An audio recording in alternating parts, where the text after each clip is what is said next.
In this video, I'll show you how to find and reinstall recently deleted apps on Google Play Store.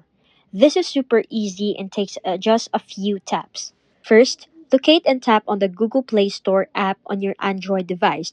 Once the Play Store opens, look at the top right corner and tap on your profile picture or initial. This will open your account menu. From the drop down menu, tap on Manage Apps and Devices. This is where you'll find all your app management options. You'll see two tabs at the top, Overview and Manage. Tap on the Manage tab to proceed. At the top of the screen, you'll see this device. With a drop down arrow, tap on it, and from the menu that appears, select Not Installed. This will show you all the apps you've previously downloaded but are currently not on your device. To find your recently deleted apps more easily, tap on the sort icon and select Recently Updated. This will organize your deleted apps with the most recently removed ones at the top. Now, you can see all your recently deleted apps. Simply click the app, then tap the Install button to any app you want to get back, and it will download and install on your device again.